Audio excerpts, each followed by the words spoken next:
الحمد لأهله والصلاة على أهله الصلاة والسلام على سيد الأنبياء والمرسلين العبد المؤيد الرسول المسدد المصطفى الأمجد الحبيب الأحمد النبي الأمي المكي المدني السراج المنير الكوكب الدري صاحب الوقار والسكينة المدفون بأرض مدينة سيدنا ونبينا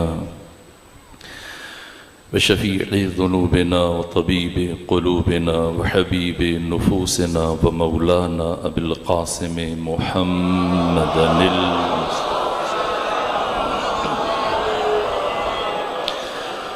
وأهل بيته الأطيبين الأطهرين الأنجبين المأصومين المظلومين ورحمة الله على أحبابهم وأصحابهم وشيعتهم ومحبيهم ومواليهم أجمعين ولعنة الله على أعدائهم ومنكري فضائلهم وغاصبي حقوقهم من جوم عداوتهم إلى الآن ومن الآن إلى قيام يوم الدين وبعد يوم الدين أما بعد فقد قال حسين بن علي عليه آلاف التحية والثناء الناس عبيد الدنيا والدين لائق على ألسنتهم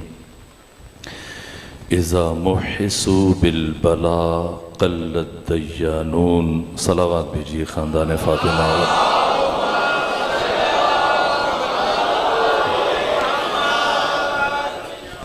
خدای سبحان کی بارگاہ میں سپاس گزار ہوں کہ آپ بامعرفت مومنین کی زیارت کا برابر شرف حاصل ہو رہا ہے. خصوصیت سے عالم باعمل علامہ سید کاظم رضا نقوی تشریف فرمائے اور بڑے بھائی ہیں. ان کی موجودگی میں ایک نالائق طالب علم جسارت نہیں کر سکتا، لیکن مجبور ہیں کہ سلسلے کو آگے بڑھانا ہے.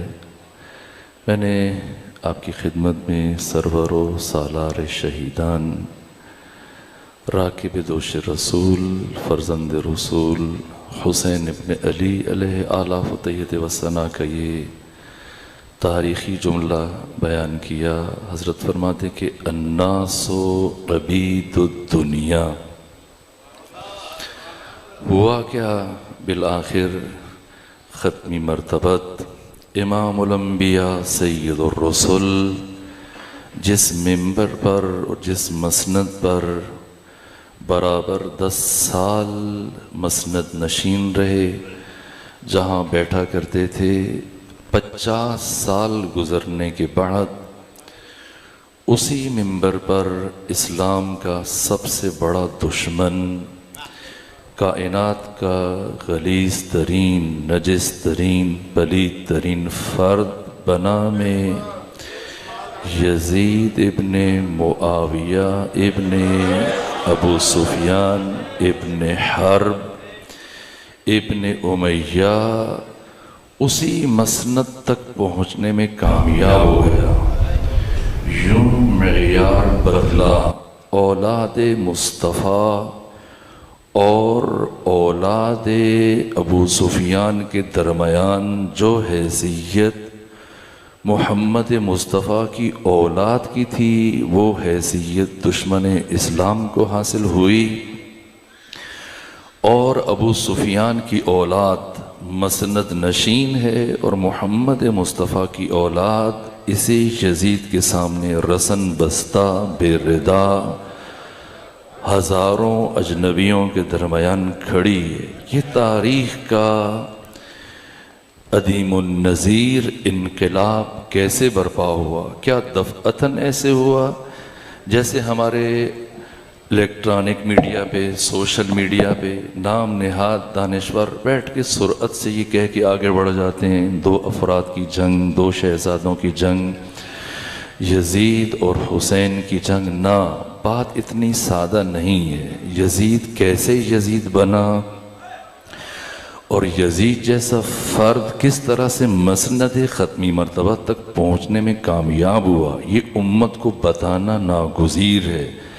عزاداری کا فلسفہ، حسینیت کا فلسفہ یہی ہے۔ اسی حقیقت کو خواجہ معین الدین اجمیری نے 800 سال پہلے بیان کیا، اس لیے حق تعالیٰ نے ان کے کلمات کو وہ پذیرائی عطا کی کہ اس کے باوجود سرائکی بولتے ہیں، پنجابی بولتے ہیں، اردو بولتے ہیں، فارسی ہماری زبان نہیں، بین ہما زبان زد خاص و عام ہے، مرد، خواتین، بچے، بوڑھے مجالس میں، محافل میں بیان کرتے ہیں، ہر طرح سے کتابوں میں تحریر کیا جاتا ہے۔ یہ کلمات کی جو آفاقی حیثیت اختیار کر گئے، یہاں تک مجھے حیرت ہوئی کہ عربی کتابیں جو سید الشہداء کی سیرت پر تحریر کی گئیں، ان میں بھی یہ فارسی رباعی یہ قطعہ موجود ہے جو خواجہ معین الدین اجمیری نے لکھا: شاہ است حسین، بادشاہ است حسین، دین است حسین،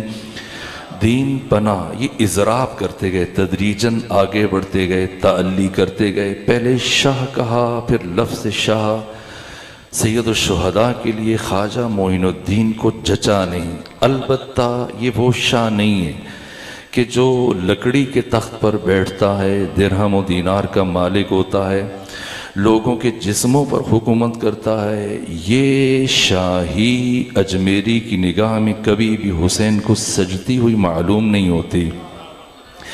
حسین ابن علی وہ شاہ ہیں کہ جو لوگوں کے جسموں پر حکومت نہیں کرتے، لوگوں کے دلوں پر حکومت کرتے ہیں۔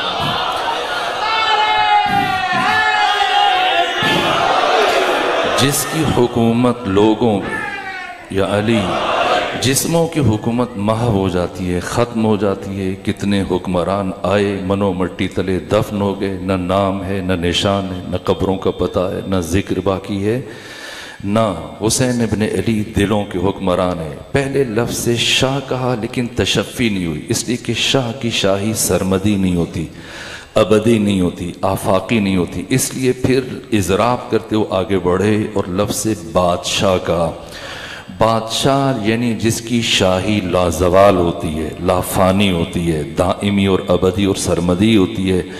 شاہ است حسین، بادشاہ است حسین۔ پھر شاہی کو، ملوکیت کو امامت الہیہ سے، ولایت الہیہ سے، خلافت الہیہ سے الگ کرتے ہوئے پھر بیان کیا، اس کی تشریح کی اور بیان کیا: شاہ است حسین، بادشاہ است حسین، دین است حسین۔ دین، یہ بات خود میں خواجہ معین الدین کی روح سے دست ادب جوڑ کر استفسار کروں، خواجہ معین الدین آپ نے یہ اتنی بڑی بات کیسے کہہ دی؟ آج کا ملا حسین ابن علی کو دیندار ماننے کے لیے تیار نہیں ہے، وہ آپ کے اقدام پر سوال اٹھا رہا ہے۔ آپ نے خروج کیا، آپ کو صحابہ کرام سمجھا رہے تھے، آپ کو فلاں مفسر سمجھا رہا تھا، تو آپ نے اگر امام حسین کو دیندار کہہ دیتے اور یہ کہہ کے رک جاتے تو کیا مناسب نہیں تھا؟ یہ اتنی بڑی بات کہ حسین ابن علی کو خود دین کہہ دیا، یعنی خود دین، محور دین، روح دین، خود دین حسین ابن علی خواجہ، یہ آپ نے کیسے کہہ دیا حسین ابن علی دین ہے؟ اور اگر دین کہہ دیا تھا تو یہاں رک جاتے، یہاں سے آگے نہ بڑھتے۔ آپ اور آگے بڑھے اور آپ نے کہا نہ صرف یہ کہ دین است حسین، دین پناہ است حسین۔ دین پناہ، شاہ کہہ کے رک جاتے، بادشاہ کہہ کے رک جاتے، دین کہہ کے رک جاتے، اور دین کہنے کے بعد خواجہ معین الدین نے جو امام حسین کو دین پناہ کا، اس کا مطلب کیا ہے؟ دین پناہ کا مطلب کیا ہے؟ خواجہ معین الدین نے اس تلخ حقیقت کی طرف ذہن بشر کو، عقل بشر کو، شعور بشر کو متوجہ کیا۔ دین پناہ کا مطلب کیا ہے؟ یعنی دین بے پناہ ہو چکا تھا، حسین ابن علی نے اس بے پناہ دین کو پناہ دی۔ لیکن سوال یہ ہے کہ دین کو کس نے بے پناہ کیا؟ کیا یہودی تھے، کیا سکھ تھے، کیا عیسائی تھے، کیا ہندو تھے؟ نہ، اسلامی سرزمین ہے، مدینہ ہے، مکہ ہے، بصرہ ہے، کوفہ ہے، حجاز ہے، طائف ہے، شام ہے، مسلمان رہتے ہیں، صحابہ رہتے ہیں، تابعین رہتے ہیں۔ ان کے بیچ میں کیا ہوا کہ دین بے پناہ ہو گیا؟ یہاں خواجہ معین الدین نے جو تعارف کرایا سرور و سالار شہیدان، امام حریت، امام عزت، امام غیرت، امام انقلاب حسین ابن علی علیہ آلاف و تحیت وثنا کا، حسین دین پناہ ہے۔ دین پناہ، دین کیوں بے پناہ ہوا؟ کس کے ہاتھوں بے پناہ ہوا؟ جو کلمہ پڑھتے تھے تو سمجھنا ہے، یہ عجیب تعارف ہے۔ حسینیت نام ہے دین کو مارے آستین سے بچانے کا۔ وہ جو آستین کے سانپ ہیں، وہ جو نفاق کھل کر سامنے آیا حسین ابن علی کے مقابلے میں، ان سب کے شر سے دین کو بچایا حسین ابن علی نے۔ آئیں ڈھونڈیں جو خواجہ معین الدین اس شعر میں بتا رہے ہیں وہ کون تھا جس سے دین بے پناہ ہوا۔ حسین دین پناہ ہے، تو بے پناہ کس نے کیا؟ ڈھونڈنا ہے، سمجھنا ہے۔ بے پناہ کس نے کیا دین کو؟ آیا یزید نے کیا؟ اچانک یزید تخت کے اوپر بیٹھ گیا؟ یزید کو تخت پہ بٹھایا کس نے؟ یزید تخت تک پہنچا کیسے؟ میں کوشش کروں گا کہ آج کی مختصر گفتگو میں کسی حد تک اس حقیقت کو پہنچانے میں کامیاب ہو جاؤں۔ سب سے پہلے مرحلے میں یہ بات، یہ تعبیر کہنا کہ کربلا یزید اور حسین کی جنگ ہے، یہ لالی پاپ اگر کوئی آپ کو دینا چاہے اس ممبر سے یا کسی بھی پلیٹ فارم سے، اس کو یکسر مسترد کر دیں۔ نہ، کربلا دو شہزادوں کی جنگ نہیں ہے۔ کربلا کیا ہے؟ کربلا کا آغاز یزید سے نہیں ہوا، کربلا کا آغاز بہت پہلے ہوا، اور کوئی امیہ کو اس خاندان کے ساتھ نہ جوڑے۔ امیہ کو اس خاندان کے ساتھ جوڑنے سے پہلے بلازری کی معجم البلدان پڑھ لیں، امام شمس الدین ذہبی کی تاریخ الاسلام پڑھ لیں، حتیٰ طبری پڑھ لیں، یہاں تک کہ آپ جار اللہ زماشری صاحب تفسیر کشاف کی ربیع الابرار پڑھ لیں، پھر جوڑیں، پھر ملائیں ان خاندانوں کو آپس میں۔ نہ، سرے سے امیہ کا اس خاندان سے تعلق نہیں تھا۔ لیکن اس سے پہلے کہ میں اس طرف بڑھوں، پہلے ابو طالب عمران کی شخصیت جو میں کل بیان کر رہا تھا، اس کے تسلسل میں ایک جملہ کہوں تاکہ رب برقرار ہو جائے۔ ابو طالب عمران اس ماحول میں جہاں چاروں طرف شرک تھا، کفر تھا، گمراہی تھی، اس زمانے میں بھی انسانی اور اخلاقی اقدار کے پاسدار تھے، انسانی اور اخلاقی قدروں کے امین، یہاں تک کہ رزق کے حوالے سے جب خانہ کعبہ منہدم ہوا، بارشوں کی وجہ سے گر گیا، تعمیر نو کا مسئلہ پیدا ہوا کہ پھر سے اس کی دیواروں کو گرایا جائے، اور پھر مختلف قبیلے جمع ہوئے، قریش نے یہ ذمہ داری اٹھائی، خانہ کعبہ کی تعمیر نو کا آغاز ہوا۔ جب آغاز ہوا تو بہت بڑا اژدہا آ کر بیٹھ گیا، اور جس کی وجہ سے معمار، بننا، مزدور پیچھے ہٹے، گھبرا گئے، دور سے پتھر پھینکے گئے، لیکن وہ اپنی جگہ سے نہ ہٹا، یہاں تک کہ حضرت ابو طالب عمران کو بلایا گیا، بتایا گیا، آپ تشریف لائے، کہا چونکہ یہ پاک اور طاہر و طیب کام ہے، عظیم کام ہے، اور اس گھر کی تعمیر کے لیے، اس کام کی تکمیل کے لیے مال کا پاک ہونا شرط ہے، مال کا بابرکت ہونا شرط ہے، چونکہ تمہارے اموال میں حرام کی آمیزش ہے، مال حرام ہے، ظلم کے ساتھ جمع کیا گیا، اس لیے اس گھر کی تعمیر اس سے ممکن نہیں ہے، پہلے اپنا مال پاک کرو، پھر اس گھر کی تعمیر ہوگی، یہ خود بخود چلا جائے گا، اسے پتھر مارنے کی ضرورت نہیں ہے۔ ایسے ہی ہوا، جیسے جب انہوں نے وہ مال چھوڑا اور پاک مال لے کے آئے، خالص مال لے کے آئے جس میں حرام کی آمیزش نہ تھی، اژدہا خود بخود وہاں سے چلا گیا۔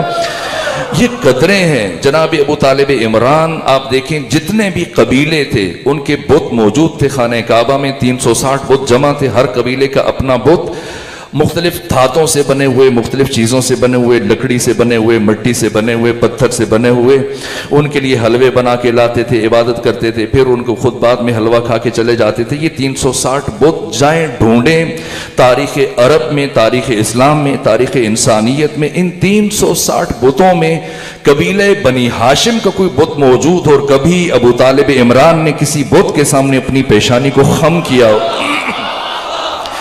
یہاں تک کہ ابن خلدون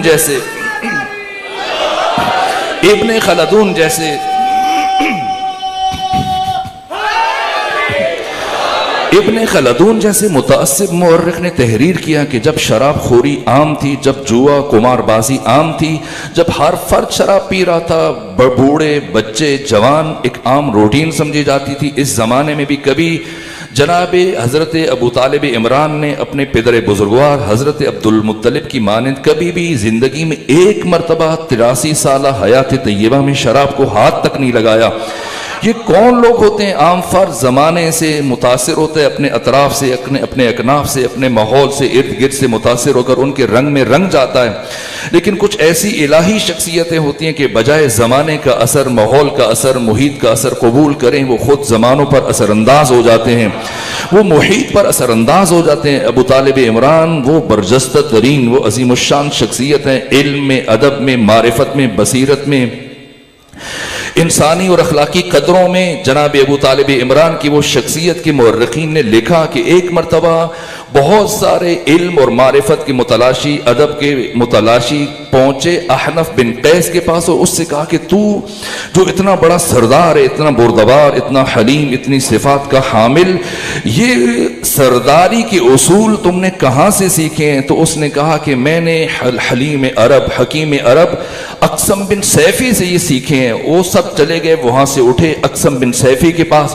کہا تم نے یہ سرداری کے گر، سرداری کے اصول، یہ معرفت، یہ حکیمانہ باتیں، یہ بردباری، یہ شجاعت، یہ سخاوت، یہ قدریں کہاں سے سیکھیں؟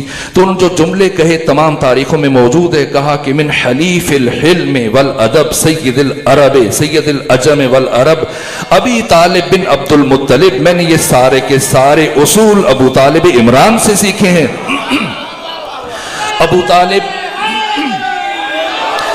طالب عمران اپنے زمانے کی شجاع ترین، سخی ترین، کریم ترین شخصیت ہیں۔ آپ کی سخاوت کے کچھ پہلو میں نے کل عرض کیے، آپ کی شجاعت کا یہ معیار تھا کہ حرب الفجار کے موقع پر جب جنگ تھی اہل حجاز کی باقی دوسرے قبائل کے ساتھ، تو وہ کہ خواہش کرتے تھے کہ آپ آئیں، اور آپ شرط عائد کیا کرتے تھے کہ میں اس شرط پر تمہاری جنگ میں شرکت کروں گا کہ تم ظلم و زیادتی نہیں کرو گے، تجاوز نہیں کرو گے، تعدی نہیں کرو گے، اور وہ وعدہ کرتے تھے۔ تو کہا جب تک تم اصولوں پر رہتے وہ جنگ کرو گے مجھے اپنے درمیان موجود پاؤ گے۔ اس طرح سے ختمی مرتبہ اپنے بھتیجے محمد مصطفیٰ صلی اللہ علیہ وآلہ وسلم کو اپنے ہمراہ لے کے جاتے تھے، اور جتنی دیر بیٹھتے تھے آپ کے ساتھی اہل قبیلہ قریش خوش ہوتے تھے، اور ان کا پلڑا بھاری ہو جاتا تھا صرف آپ کے بیٹھنے سے، آپ کی شرکت سے، آپ کے وجود سے، آپ کا علم، آپ کا حلم، آپ کی شجاعت، آپ کی سخاوت، آپ کی قدریں، اور پھر ختمی مرتبہ کے لیے کس طرح سے سیسا پلائی ہوئی دیوار بن گئے قدم قدم پر۔ پہلے دن سے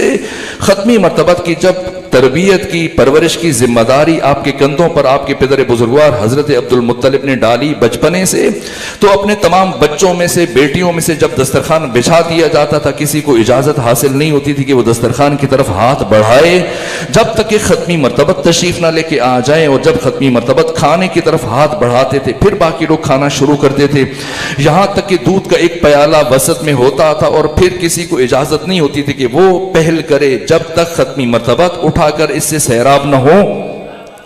اور جیسے ہی ختمی مرتبہ اس دودھ کے پیالے کو مس کرتے تھے، ایک گھونٹ لیتے تھے، تو ختمی مرتبہ کے اس عمل کے بعد جناب ابو طالب عمران فرمایا کرتے تھے انک انت المبارک، بتحقیق میرا یہ بھتیجا محمد مصطفیٰ مبارک ہے، اب پیتے چلے جاؤ، سب سیراب ہوتے چلے جاؤ گے۔ یہ آپ کا عقیدہ تھا کہ عرفہ سے 3 کلومیٹر کے فاصلے پر جب پیدل چلتے ہوئے گئے ختمی مرتبہ کے ساتھ، وہ کہا بھتیجے مجھے پیاس محسوس ہو رہی ہے، اور ریگستان تھا، صحرا تھا، پانی کے آثار نہیں تھے، لیکن پیغمبر سے کیوں بات کر رہے تھے؟ جانتے تھے کہ میرا بھتیجا محمد مصطفیٰ کس عزت و شان اور کس مقام کا حامل ہے۔ چچا کی بات سنی، وہیں سے ایک پتھر کو ٹھوکر ماری، چشمہ برآمد ہوا، جاری ہوا۔ جناب ختمی مرتبہ نے اپنے چلو میں پانی بھرا، جناب ابو طالب عمران کو پیش کیا، سیراب کیا۔ جب وہ سیراب ہوئے تو دوبارہ اپنے پاؤں کی ٹھوکر سے پتھر کو اس کے دہانے کے اوپر رکھ دیا، یہاں تک کہ اہل عرب، اہل قریش ہزاروں کی، سینکڑوں کی تعداد میں جمع ہو کر آئے، پریشان حال کہ کیا کریں، اتنے سالوں سے قحط سالی ہے، پانی ختم، پانی کے ذخیرے ختم ہو رہے ہیں، کھانے کے اسباب، فصلیں تباہ و برباد ہو رہی ہیں۔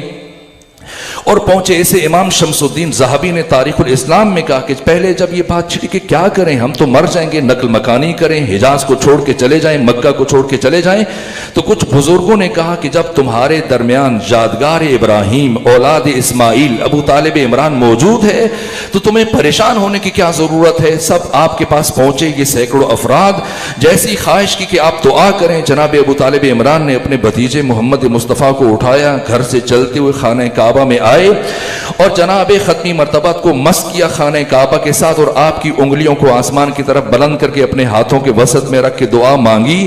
ہاتھ اٹھے ہوئے تھے، بارش شروع ہو گئی. یہ ایقان ہے، یہ ایمان ہے. یہاں تک کہ شیب ابی طالب میں جب 3 سال تک مسلسل یہ محاصرہ جاری رہا اور 3 سال مکمل ہونے کے بعد ختمی مرتبت نے اپنے چچا سے کہا، جناب ابو طالب عمران سے کہا کہ آپ چلے جائیے سرداران قریش کے پاس، ان کو جا کے بتائیے کہ جو معاہدہ ہمارے تمہارے درمیان لکھا گیا تھا، جسے خانہ کعبہ کی دیوار کے اندر، خانہ کعبہ کے اندر آویزاں کیا گیا تھا، اسے دیمک نے چاٹ دیا اور سوائے نام خدا کے کچھ بھی باقی نہیں ہے. یہ ایقان ہے، یہ یقین ہے. جناب ابو طالب عمران کا ایمان ہے اپنے بھتیجے محمد مصطفیٰ پر. جب ختمی مرتبت نے کہا کہ ان سے کہیں کہ جب نام خدا کے علاوہ کچھ باقی نہیں بچاؤ، باقی سب دیمک چاٹ گئی، تو جب معاہدہ ختم ہو گیا تو اب ہمارا محاصرہ ختم کر دو.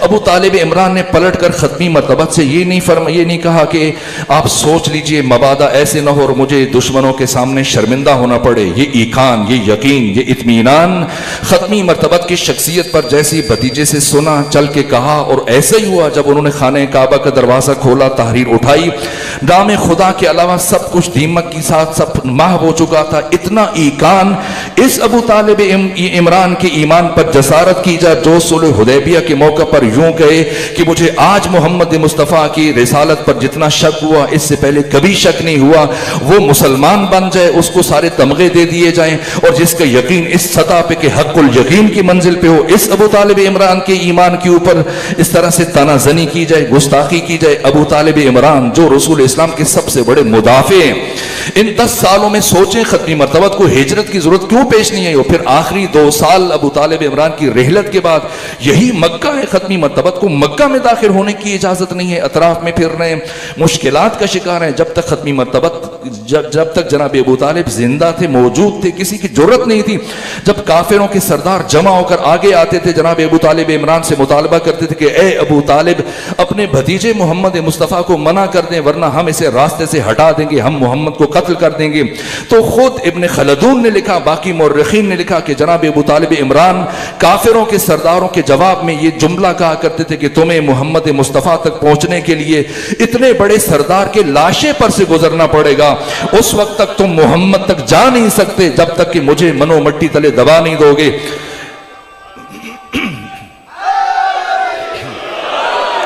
یہ جناب ابو طالب عمران ہیں. مؤرخین نے لکھا، سیرت نگاروں نے لکھا کہ یہاں پر ایک مرتبہ مسجد الحرام میں خانہ کعبہ کے اندر ختمی مرتبت نماز میں مشغول تھے. یہاں ابو جہل موجود تھا، ابو لہب موجود تھا، دیگر مشرکین موجود تھے، کفار موجود تھے.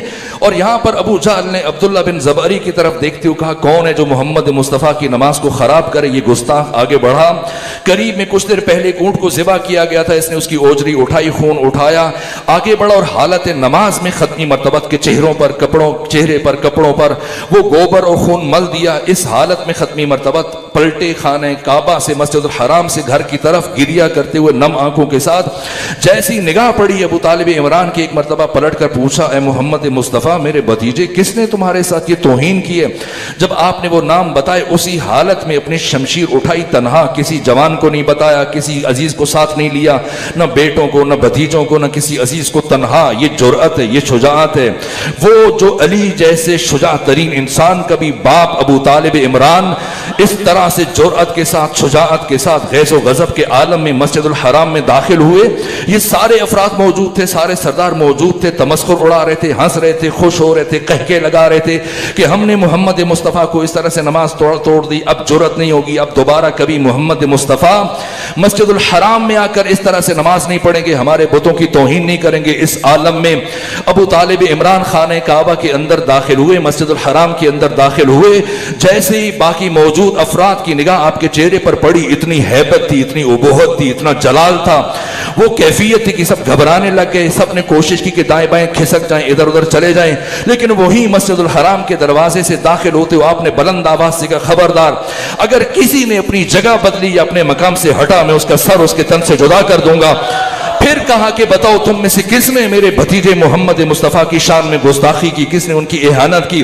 سب نے اشارہ کیا عبداللہ زبعری کی طرف, پھر ابو جہل کی طرف آگے بڑھ کر وہی گوبر اٹھایا, وہی خون اٹھایا, ایک ایک کے چہرے پر ملا اور اس سے کہا آج اس پر اکتفا کر رہا ہوں, اور اگر آج کے بعد کسی نے جسارت کی تو اس کا سر اس کے تن پر موجود نہیں رہے گا.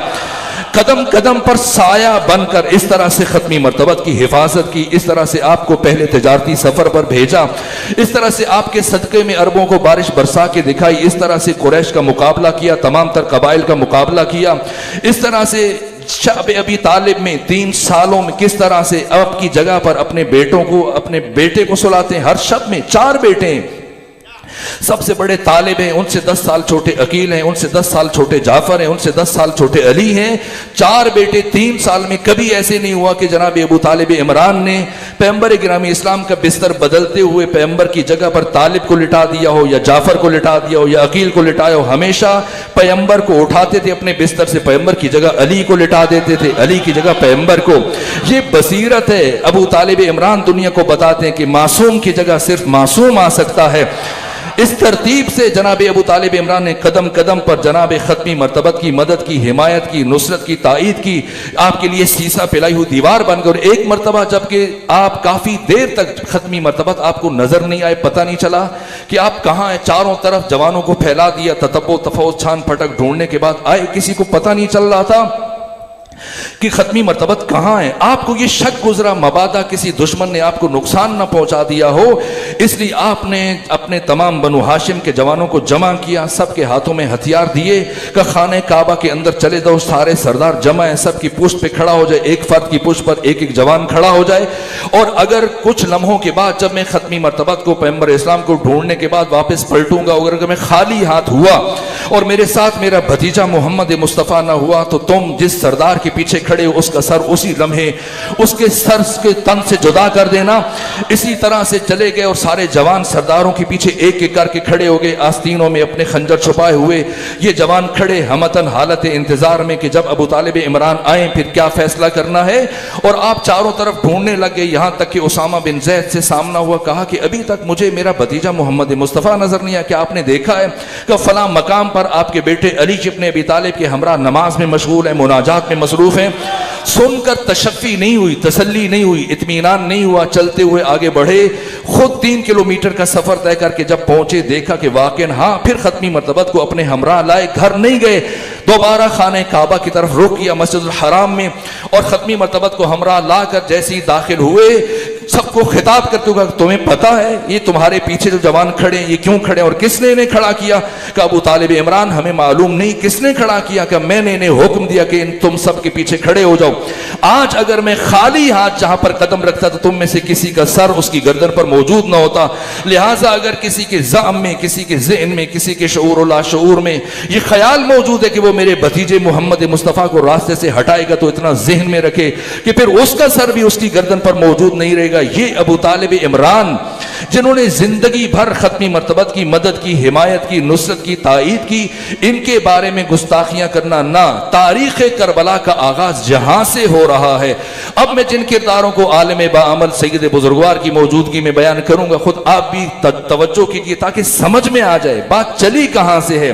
حسینیت اور یزیدیت کی جنگ کی اساس کیا ہے, بنیاد کیا ہے, تاکہ ہم نتائج تک پہنچے اور کچھ نتیجے حاصل کرنے میں کامیاب ہو جائیں. ایک صلوات بھیجیے خاندان فاطمہ پر.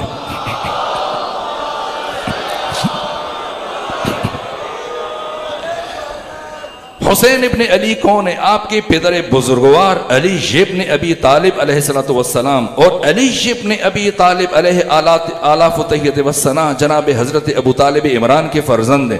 اور جناب حضرت ابو طالب عمران جناب عبد المطلب کے فرزند ہیں. جناب عبد المطلب جناب ہاشم کے فرزند ہیں. جناب ہاشم جناب عبد مناف کے فرزند ہیں. یہ بات اگر پہنچی ہے تو اب آگے بڑھیں. عبد مناف جو جد بزرگوار ہیں امیر المومنین کے, جو جد بزرگوار ہیں ختمی مرتبت کے, یہ عبد مناف, ان کا ایک بیٹا ہاشم ہے اور ان کے دوسرے بیٹے کا نام ہے عبد الشمس.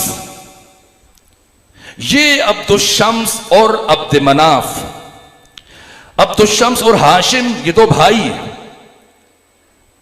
اور عبد الشمس کا بیٹا ہے ربیعہ, یہ ایک کڑی، چونکہ وقت کی تلوار میرے سر پہ لٹک رہی ہو، 10 منٹ باقی میں کیا بیان کروں، یا تو رک جاؤں اور یا پھر اشارہ کر دو کل یہاں سے بات آگے بڑھے، کیونکہ اب وہ تاریخ کا اہم ترین حصہ ہے کہ کربلا کو سمجھنا جن باتوں پر موقوف ہے. عالم بزرگوار ہم طالب علمی ہیں، علماء تو وہ ہیں، تو ہم جو ادبیات کی کتابوں میں پڑھتے ہیں، سب سے پہلے ہدایہ پڑھی سید نے بھی ہم نے، اور اس میں ہدایہ جو گرامر کی کتاب ہے عربی میں، تو اس میں سب سے پہلی بات یہ ہوتی ہے، مقدمہ ہوتا ہے نا، دیباچہ جسے آپ کہتے ہیں، المقدمۃ ففی المبادئ التي یجب تقدیمها لتوقف المسائل علیہا، کہ مقدمہ ان ابتدائی مسائل میں سے جنہیں شروع میں ذکر کرنا واجب ہے، کیونکہ بعد کے مسائل کا سمجھنا اسی پر موقوف ہے. یہ اساس ہے، اگر یہ بات نہ سمجھی تو ہم بعد کے نتائج کو درک نہیں کر پائیں گے. اس لیے گفتگو اب تمہیدی مراحل سے نکل کر اپنے اہم ترین مراحل میں داخل ہو رہی ہے. اب تو شمس ان کا ایک بیٹا ربیہ ہے، اور اس ربیہ کا بیٹا ہے عتبہ، عتبہ کا بیٹا ہے ولید، اور ولید کی ایک بہن ہے جس کا نام ہند ہے، اور یہ ولید ماموں ہے امیر شام کا. یہ ایک سلسلہ ہے، یہ بھی بعد میں آپ کو بات کام آئے گی. عبد الشمس عبد مناف کو ہم نے چھوڑا. عبد الشمس کا بیٹا ربیعہ، ربیعہ کا بیٹا عتبہ، عتبہ کا ایک بھائی ہے شیبہ. عتبہ، شیبہ، ولید، حنظلہ، یہ چاروں جنگ بدر میں مارے گئے. عتبہ جو امیر شام کا نانا ہے، شیبہ جو امیر شام کے نانا کا سگا بھائی ہے، ولید جو امیر شام کا ماموں ہے، حنظلہ جو امیر شام کا بھائی ہے. یہ چاروں، اس کے علاوہ اور بھی بہت سارے افراد، لیکن یہ چاروں جنگ بدر میں علی کے ہاتھ سے مارے گئے.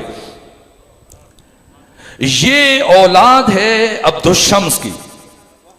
اور ایک اور فرد ہے جس کا نام امیہ ہے، جو بعض مورخین نے لکھا لیکن دقت سے کام نہیں لیا.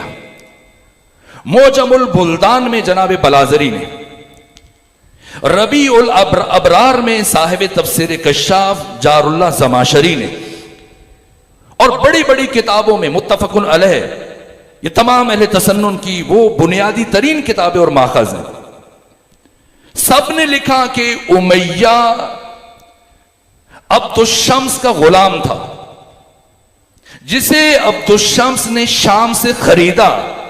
موجم البلدان اس موضوع پر اس سے بڑی کتاب وجود نہیں رکھتی. کسی بھی اہل تسنن کے بڑے عالم دین ذمہ دار شخصیت سے جا کے استفسار کریں، سب نے لکھا ہے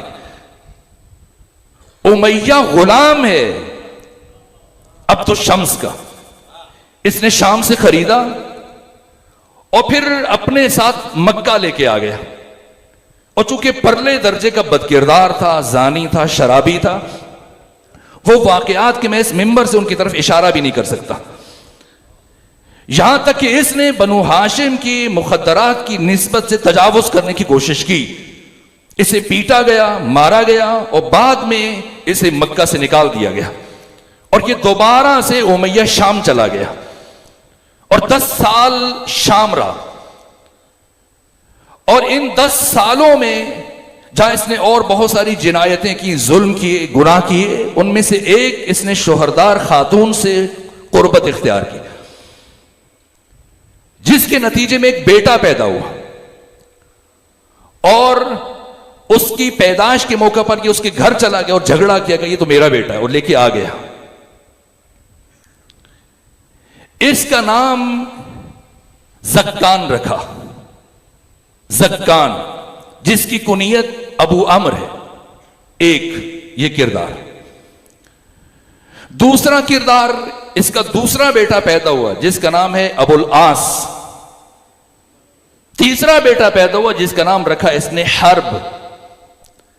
حرب سے پھر جو بیٹا پیدا ہوا اس کا نام رکھا سخر، جس کی کنیت ابو سفیان ہے. اور بیٹی پیدا ہوئی جس کا نام ام جمیل رکھا، جس کی بعد میں ابو لہب کے ساتھ شادی کی گئی. یہ وہی ام جمیل ہے جو ابو لہب کے ساتھ مل کر رات کو جنگل سے جھاڑیاں کاٹتی تھی اور ختمی مرتبت کے راستے میں بچھاتی تھی. جس سے متعلق قرآن مجید نے پورا سورہ نازل ہوا. ایک حارب، دوسرا ابو العاص. ابو العاص اس سے 2 بیٹے پیدا ہوئے، باقی بھی ہیں 2 اہم جو کردار آپ کو بعد میں کربلا سمجھنے میں کام دیں گے. ایک کا نام حکم ہے، ایک کا نام عفان ہے. حکم اس کا بیٹا مروان، اور عفان اس کا بیٹا عثمان ہے جو بعد میں مسلمانوں کے تیسرے خلیفہ بنے.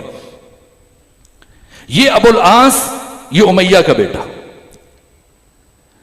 حرب اور تیسرا بیٹا، اگر میں نے عرض کیا اور آپ کے حافظوں میں جی نہیں، اب آپ کے حافظے کا بھی امتحان ہو گئے. نہیں، دیکھیے ابو سفیان تو حرب کا بیٹا ہے. حرب ابو عمرو کا، زکان کا بیٹا. ابو معیط تیسرا بیٹا. ابو معیط کا بیٹا عقبہ، عقبہ کا بیٹا ولید. یہ کردار سمجھنے. اب امیہ کون ہے ایک حد تک اندازہ ہوا. یہ امیہ وہ شخص ہے کہ جس نے اپنی زندگی میں اپنی زوجہ کو اپنے بیٹے کے سونپ دیا، سپرد کر دیا. آج سوشل میڈیا پر بیٹھ کر ایک مولانا یہ بات کرتے ہیں کہ نہ، یہ تو اہل تسنن کے بڑے بڑے ذمہ دار مورخین نے لکھا کہ یزید ابن معاویہ اپنے گھر میں اپنی بہنوں کے ساتھ تجاوز کرتا تھا. تو وہ اہل سنت علماء کو منع کر رہے تھے کہ یہ بیان نہ کرو، کہ یہ خود امیر شام کی توہین ہے کہ ان کے گھر کا یہ ماحول ہے. بات یزید سے شروع نہیں ہوئی ہے، بات شجرہ خبیثہ کا نقطہ آغاز امیہ، وہ کثافت جہاں سے چلی ہے، وہ کردار جہاں سے چلا ہے. جب جد، یا علی توجہ فرمائیے، جب جد امیہ ہو تو پھر بیٹا یزید آتا ہے.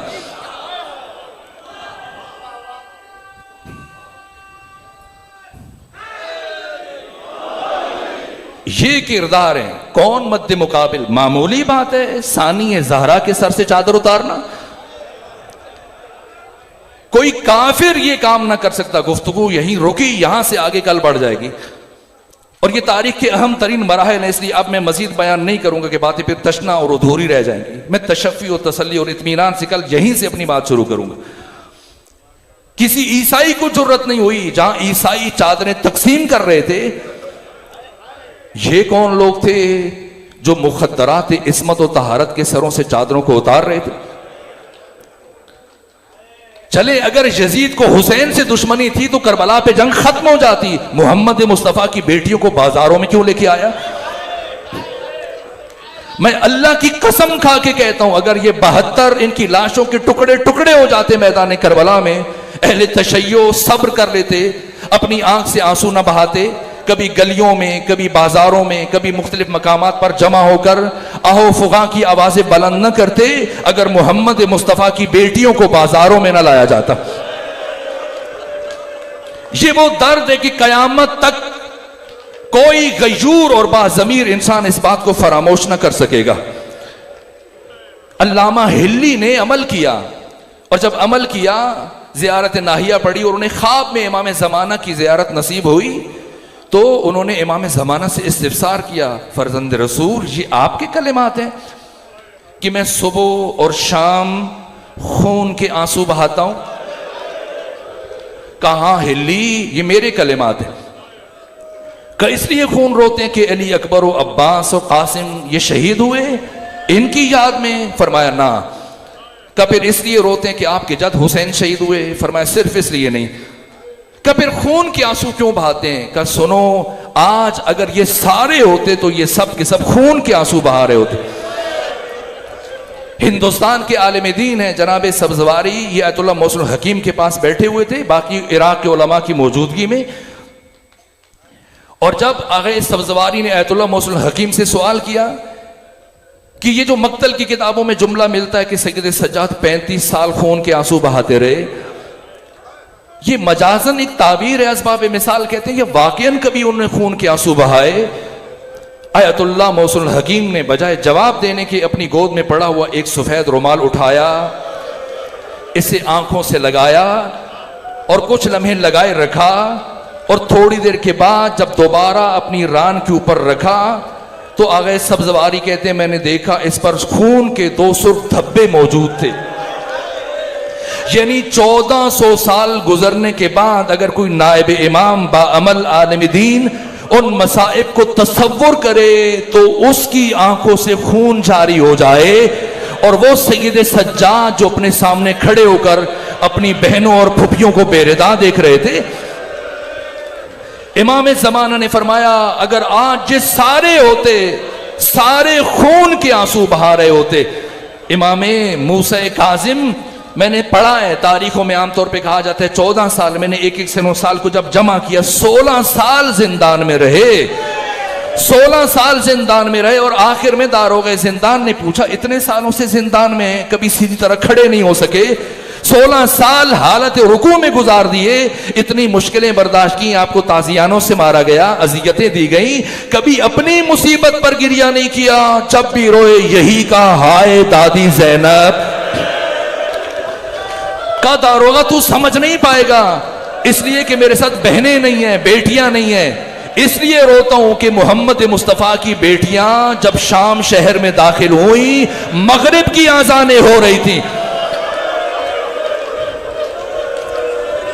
ان سب نے خون کے آنسو بہائے. معمولی بات ہے، معمولی بات ہے ثانی زہرا کا ننگے سر یزید جیسے شرابی کے دربار میں جانا. انسانیت قیامت تک خون کے آنسو بہاتی رہے گی. خود اندازہ کیجئے گا، بس چونکہ وقت ختم ہو رہا ہے آج میں ایک جملے پر اکتفا کر رہا ہوں، اسے سوچتے ہوئے جائیے گا اور رات بستر پہ یاد ہو تب بھی پرسہ پیش کیجئے گا. جب ثانی زہرا 5 برس سن ہے اور آپ کی والدہ معظمہ سیدہ زہرا کو غسل و کفن دیا گیا اور مولا متقیان نے باری باری اپنے بچوں کو بلایا، آؤ آ کر اپنی ماں کا آخری مرتبہ دیدار کر لو. سب سے پہلے امام حسن کو بلایا گیا، آئے اپنی ماں سے ملے، ودا کیا. پھر امام حسین آئے، وقت نہیں بتاؤں کیسے آئے، کیا ہوا. اور پھر اس کے بعد تیسرے مرحلے میں مولا متقیان نے فضہ سے کہا فضہ جائیں میری بیٹی زینب کو بلا کے لے آئیں، اور میری بیٹی زینب سے کہیں آخری مرتبہ آ کر اپنی ماں فاطمہ زہرا کی زیارت کر لیں. ہم فاطمہ زہرا کی میت کو دفنانے کے لیے لے کے جا رہے ہیں. پڑھیے گا، علماء کرام سے پوچھئے گا. جیسی علی کا پیغام پہنچا فضہ نے جا کے بتایا، بابا کہہ رہے ہیں آخری مرتبہ اپنی ماں کے چہرے کی زیارت کر لیں. میں نے کتابوں میں پڑھا ہے کیا فرمایا. 5 برس کی بچی نے کہا اماں فضہ میں ابھی جب اپنی ماں کی میت پر جاؤں گی میں گریہ کروں گی، مبادا میرے سر سے چادر اتر جائے. میں اس حالت میں اپنے بابا کی موجودگی میں جاتے ہوئے شرم محسوس کرتی ہوں. پہلے